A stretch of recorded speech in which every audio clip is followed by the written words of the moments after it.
हाय दोस्तों, स्वागत है आपका हमारे चैनल पर। आप हमारे चैनल पर एनटीपीसी CBT2 और RRC ग्रुप डी से संबंधित साइंस के प्रश्न हल करेंगे। आज पहला क्वेश्चन है, श्वसन से मानव शरीर में होता है। श्वसन से मानव शरीर में होता है। ऑप्शन ए वृद्धि, बी ग्लूकोज का ऑक्सीकरण, बी विषाणुओं का निर्माण और ऑप्शन डी होगा ग्लूकोज का निर्माण। इसका राइट आंसर होगा ऑप्शन डी ग्लूकोज का निर्माण। ऑक्सीजन से श्वसन से मानव शरीर में ग्लूकोज का निर्माण होता है। नेक्स्ट क्वेश्चन देखेंगे, पहलाग्रह रोग अधिकतर उन लोगों में होता है केवल आहार लेते हैं। ऑप्शन ए जौ, बी मक्का, सी चना और ऑप्शन डी होगा जीरा। इसका राइट आंसर होगा ऑप्शन बी। पहलाग्रह रोग अधिकतर उन लोगों में होता है जो केवल मक्का का आहार लेते हैं। नेक्स्ट क्वेश्चन देखेंगे, मरासमस रोग के क्या लक्षण हैं। ऑप्शन ए त्वचा खुरदरी होना, बी बाल लाल भूरे होना, सी त्वचा ढीली होकर लटकना और ऑप्शन डी होगा उपयुक्त में से सभी। इसका राइट आंसर होगा ऑप्शन डी उपयुक्त में से सभी। मरासमस रोग में त्वचा खुरदरी होने लगती है, बाल भूरे लाल और भूरे होने लगते हैं, त्वचा ढीली होकर लटकने लगती है। नेक्स्ट क्वेश्चन देखेंगे, मनुष्य में कोशिकाओं तथा ऊतकों का निर्माण कौन सा प्रोटीन करता है। ऑप्शन ए परिवहन, बी संरचनात्मक, बी सी संकुचनशील और ऑप्शन डी होगा हार्मोन। इसका राइट आंसर होगा संरचनात्मक। नेक्स्ट क्वेश्चन देखेंगे,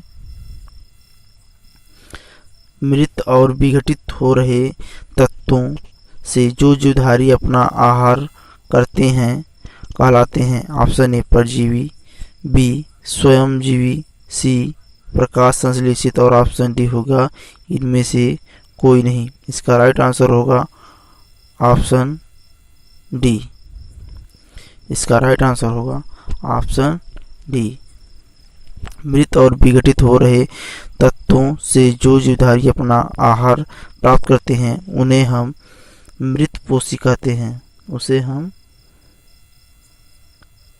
मृतपोषी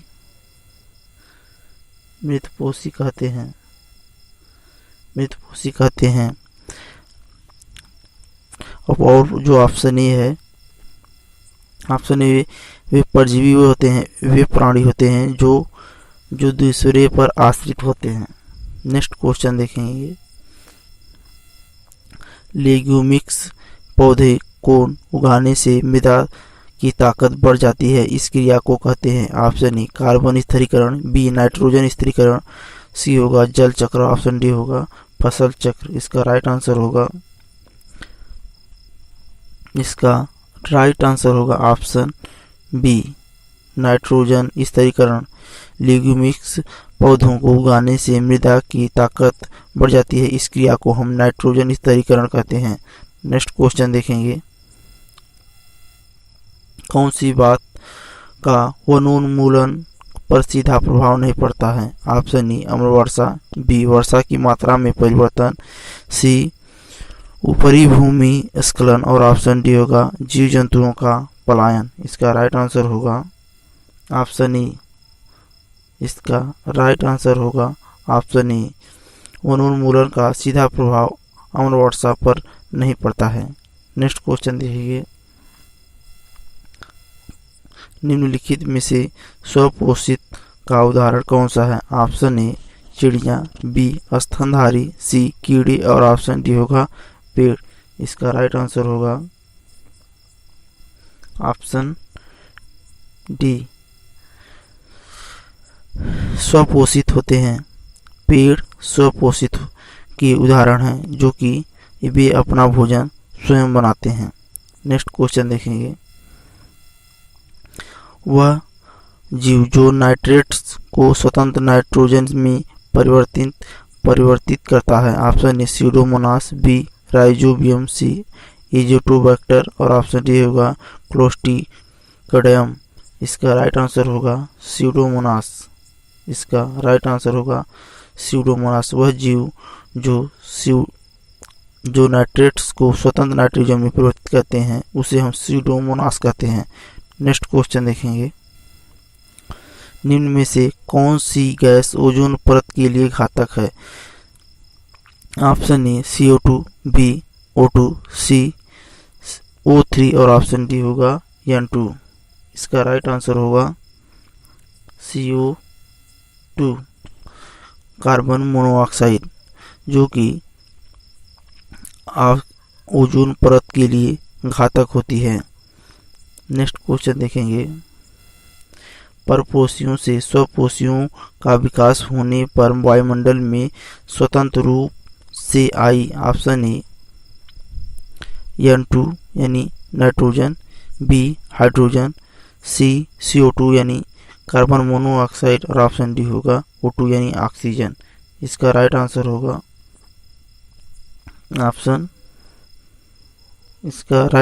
option D O2 oxygen. Next question देखेंगे,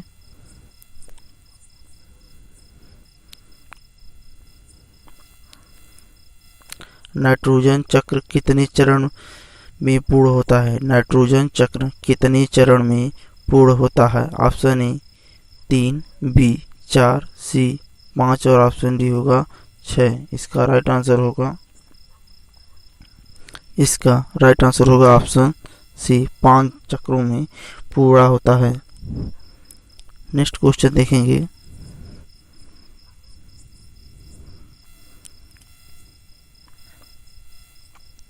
प्रोटीन्स, कार्बोहाइड्रेट और वसा की कमी के कारण निम्नलिखित में से कौन सी बीमारी होती है? ऑप्शन ए प्रोटीन ऊर्जा कुपोषण रोग, बी क्वाशियोकर, सी मरासमस और ऑप्शन डी होगा उपयुक्त सभी।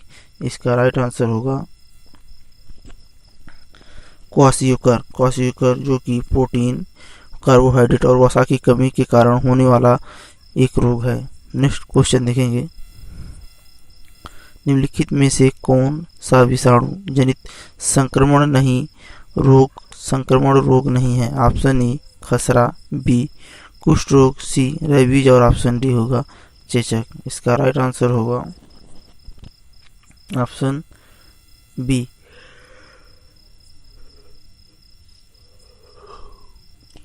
कुष्ठ रोग विषाणु जनित संक्रमण रोग नहीं है। नेक्स्ट क्वेश्चन देखेंगे,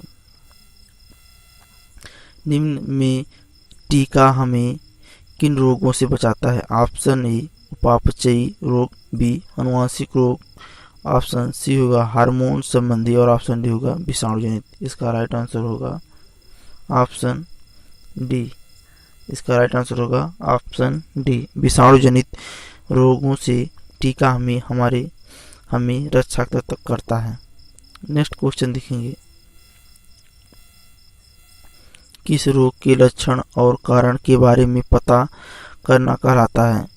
किस रोग के लक्षण और कारण के बारे में पता करना कहलाता है? Option A pathology, B anatomy, C physiology और ऑप्शन डी होगा जीनियोलॉजी। इसका राइट आंसर होगा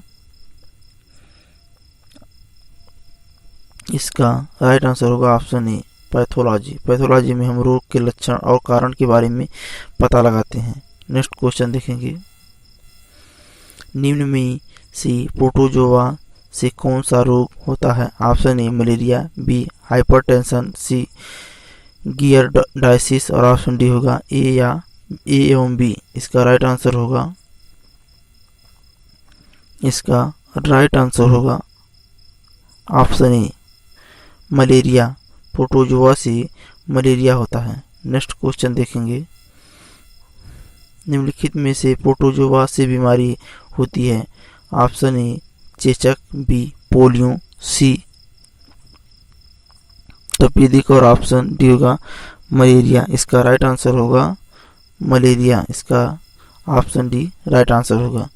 नेक्स्ट क्वेश्चन देखेंगे, निम्नलिखित में फ्लू रोग उत्पन्न होता है? ऑप्शन ए जीवाणु से, बी विषाणु से